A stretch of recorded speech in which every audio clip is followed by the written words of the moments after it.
Being a good decision maker can save you lots of time and frustration. So knowing how to make good decisions, knowing from what to eat, how to spend your time, or who to give your energy to, has the potential to dramatically change your life for the better. But decision making isn't always that easy. In fact, I know from first-hand experience how hard it can be, and that it can even be the cause of unwanted stress, anxiety, and fatigue. And my guess is that if it was easy for you, you probably wouldn't be watching this video. But regardless of how frustrated or stuck you might feel with your current ability to make decisions, becoming better is within your reach. In fact, with a little bit of effort and deliberate practice, it's within everyone's reach. So in this video, I'm going to share 5 tips that I believe can 1, help you make decisions faster, and 2, leave you feeling more confident with the decisions that you make. So if that sounds good to you, stick around and let's dive in. Hi, I'm Nick and I'm a husband, dad, pops, registered counselor and certified coach with tons of experience of helping busy professionals to improve mindset,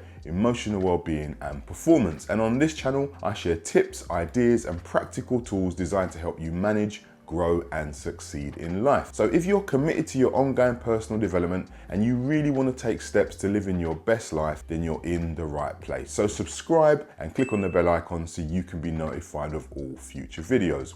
Also, if as part of your personal growth, you'd really like to get more clarity about how you want your life to look in the next few years or so, then be sure to download my free 5-step guide to creating your ideal future.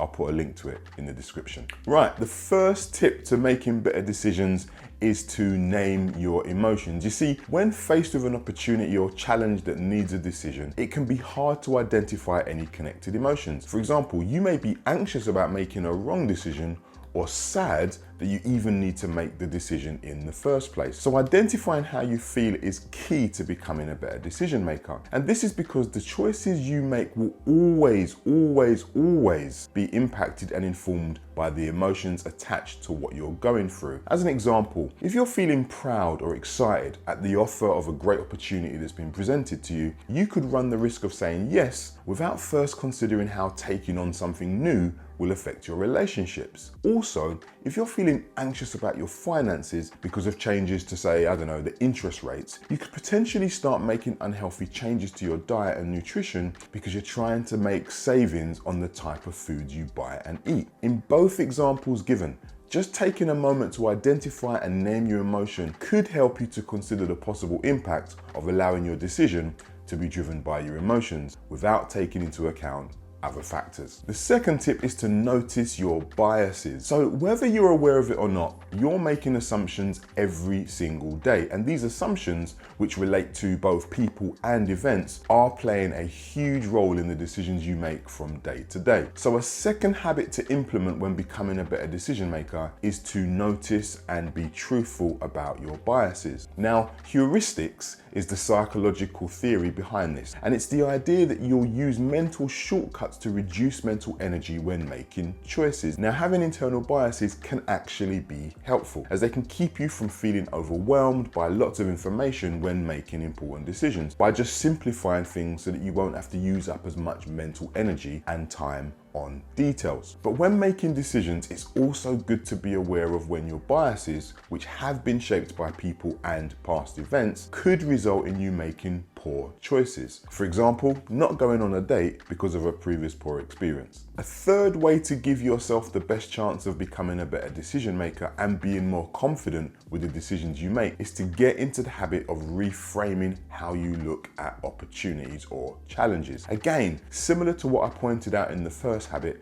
how you approach a decision will be hugely influenced not by just how you feel about it, but by how you view it. So taking notice of how you view things is also really important. For example, instead of focusing on the 45% that could go wrong, try placing your emphasis on the 55% that could go right. Just this slight shift in focus could make all the difference in you being willing to take a valuable risk rather than missing out on an opportunity. Okay, before I share the last 2 habits you can implement to help you feel more confident in your ability to make good decisions, let me know if you're finding this video helpful. And you can do that by clicking the like button. Your click really lets YouTube know I'm offering something of value, so do me a favor and click the like button now. Thank you very much.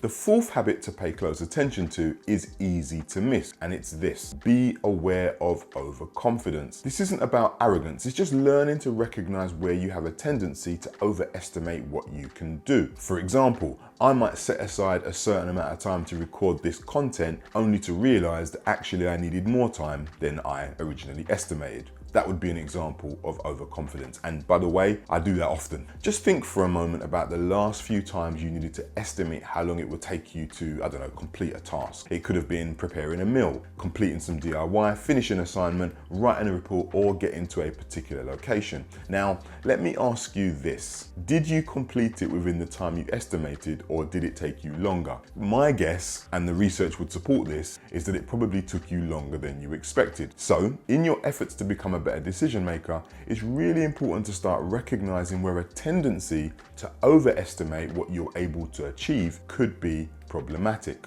and then learning to make adjustments to your estimations. Okay, the chances are, if you've developed particular habits and you've grown comfortable in doing them, that you're going to become less sensitive to the risks that these habits present. And the less sensitive you are to the risk, the less likely you are to change the habits. So a fifth habit to develop when becoming a better decision maker is to recognize your relationship or attitude to risk, and then taking an honest look at where your current habits might be unhelpful or unhealthy. For example, if spending money makes you feel good and you've grown insensitive to the impact of poor money management because you typically get bailed out by your family or friends, you're probably more likely to continue making poor financial decisions. And this is because you're not having to feel the consequences of your poor financial choices. In other words, to make better decisions, it helps to develop a habit of considering the risks attached to your habitual behaviors, and where needed, identifying an alternative behavior which you can replace it with as soon as possible. Okay, there you have it, 5 habits that can help you become more confident in your decision making